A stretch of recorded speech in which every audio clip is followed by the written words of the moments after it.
One of my favorite things to do on a summer night is to sit outside my apartment here in Pittsburgh and look at the stars. Oftentimes I try and find the constellation Orion. There is a star within the top left part of the constellation called Betelgeuse. It's the closest red supergiant near Earth, and at this very moment could have exploded. In college, I was fascinated by how stars form and actually work. Because if a star is not the correct makeup in conjunction with the planets surrounding it, life is unable to flourish in that system. We are incredibly lucky, and today I want to talk about the different types of stars in our universe and just how much difference there is out in the cosmos.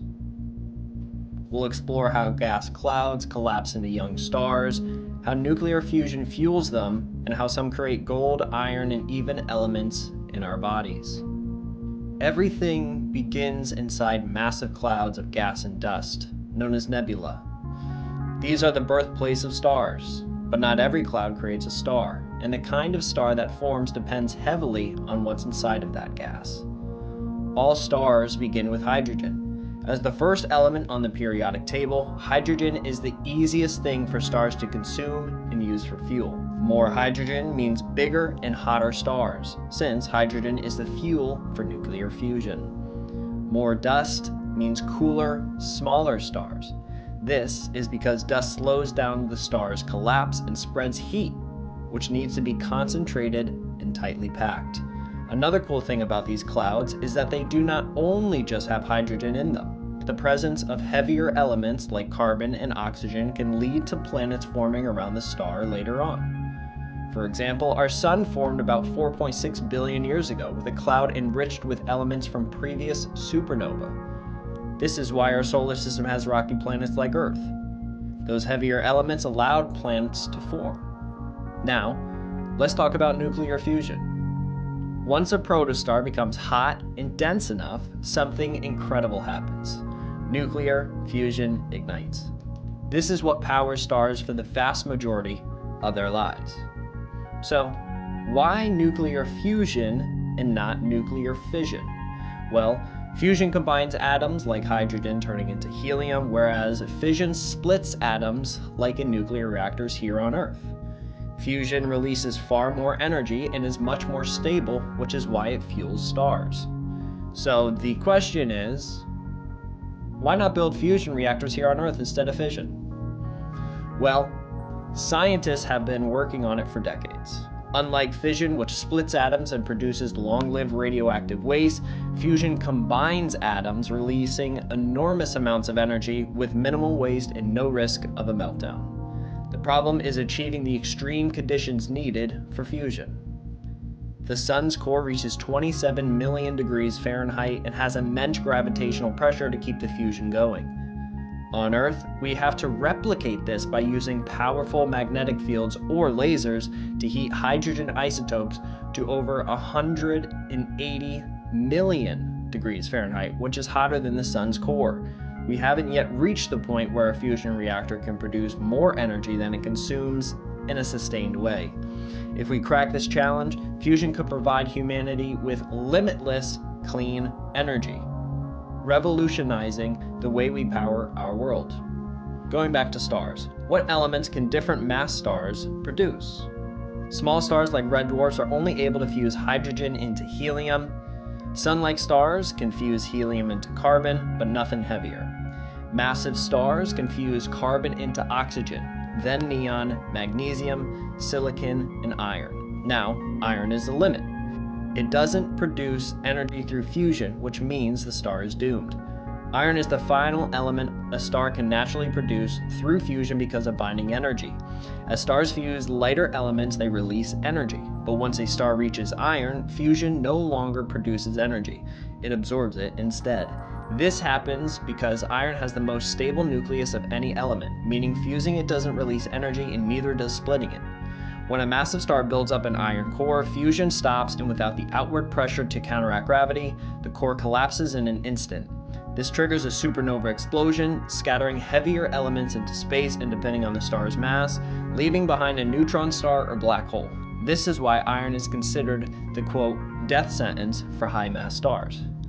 But what happens next depends on the type of star. Stars are classified based on their temperature, luminosity, and spectral type. The primary classification system uses the Morgan-Keyman spectral types, which rank stars from hottest to coolest as O, B, A, F, G, K, and M.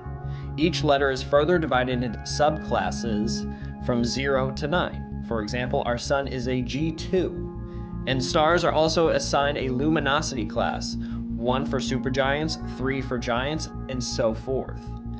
The Hertzsprung-Russell diagram is a key tool in astrophysics that plots stars based on luminosity, or brightness, versus surface temperature. This diagram helps astronomers understand stellar evolution, showing how stars move through different phases depending on their mass. For example, massive O-type stars burn fast and die young in supernova, while small M-type red dwarfs can live for trillions of years. Some common types of stars are red dwarfs, which are M-type stars. A good example of this is Proxima Centauri. These are the smallest, coolest, and most common stars. They burn hydrogen very slowly so they can last trillions of years. Number 2, Sun-like stars are called G-type. The Sun is an example of this type of star, and these burn for about 10 billion years before becoming a red giant. Blue giants are called O-type stars, and an example of this is the star Rigel. These are massive superhot stars. They will burn through their fuel in just a few million years before exploding. But what happens when stars reach the end of their lives? Because all stars have an expiration date. One way stars will die is white dwarfs. This is the future of our own Sun. Small and medium-sized stars shed their outer layers, leaving behind a white dwarf. A current example is the star Sirius B. Another is supernova, the explosive death of massive stars. Stars over 8 times the mass of the Sun explode violently, scattering elements into space. A great example is SN 2018 GV, which NASA captured on video with the Hubble Space Telescope.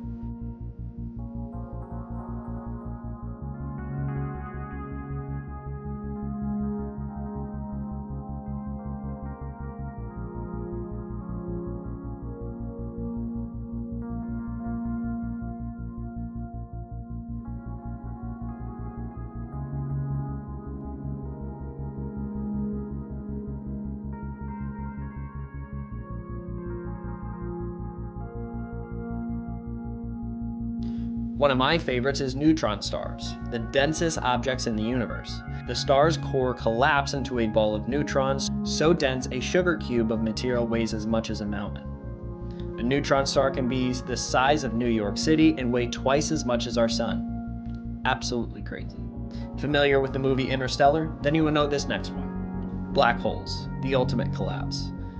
Black holes are categorized by mass into stellar mass, supermassive, and intermediate mass, with a possible 4th type, primordial black holes, theorized to have formed at the universe's birth.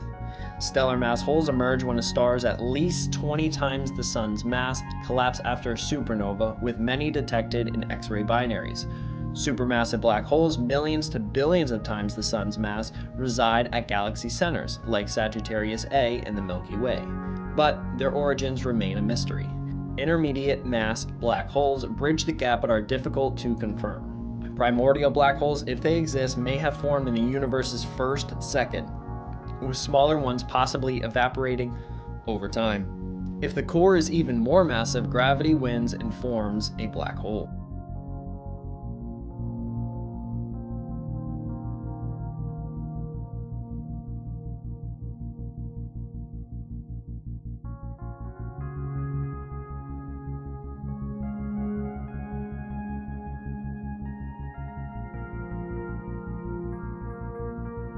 And finally, quasars, supermassive black holes that power galaxies. A quasar is an extremely luminous and energetic object powered by a supermassive black hole at the center of a galaxy.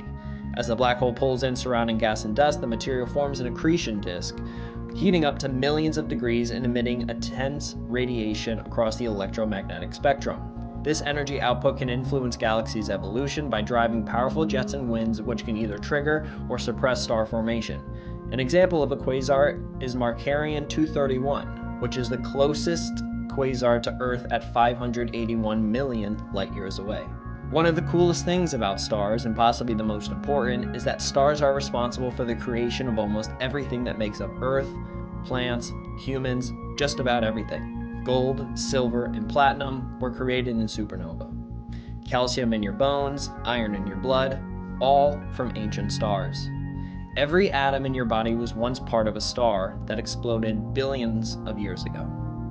In other words, you are literally made of stardust. Stars are more than just distant lights in the sky. They are the engines of the universe, forging the elements that make up planets, oceans, and life itself. I highly suggest that next time you look outside, pick a random star in the sky and research it. Oftentimes, the light you're seeing is from millions of years ago, when life on our planet was completely different. It's a look into the past of not only Earth, but our universe. The lives and deaths of the stars seem impossibly remote from human experience, and yet we're related in the most intimate way to their life cycles. The very matter that makes us up was generated long ago and far away in red giant stars. A blade of grass, as Walt Whitman said, is the journey work of the stars. The formation of the solar system may have been triggered by a nearby supernova explosion. After the sun turned on, its ultraviolet light poured into our atmosphere, its warmth generated lightning, and these energy sources sparked the origin of life. Plants harvest sunlight, converting solar into chemical energy. We and the other animals are parasites on the plants, so we are, all of us, solar-powered. The evolution of life is driven by mutations. They're caused partly by natural radioactivity and cosmic rays, but they are both generated in the spectacular deaths of massive stars thousands of light years distant. Think of the sun's heat on your upturned face on a cloudless summer's day. From 150 million kilometers away, we recognize its power. What would we feel on its seething, self-luminous surface, or immersed in its heart of nuclear fire? And yet, the sun is an ordinary, even a mediocre star. Our ancestors worshiped the sun, and they were far from foolish. It makes good sense to revere the sun and the stars, because we are their children. We have witnessed the life cycles of the stars.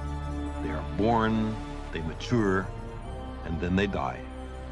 As time goes on, there are more white dwarfs, more neutron stars, more black holes. The remains of the stars accumulate as the eons pass.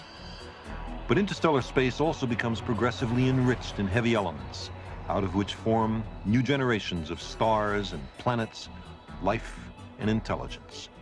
The events in one star can influence a world halfway across the galaxy and 1 billion years in the future.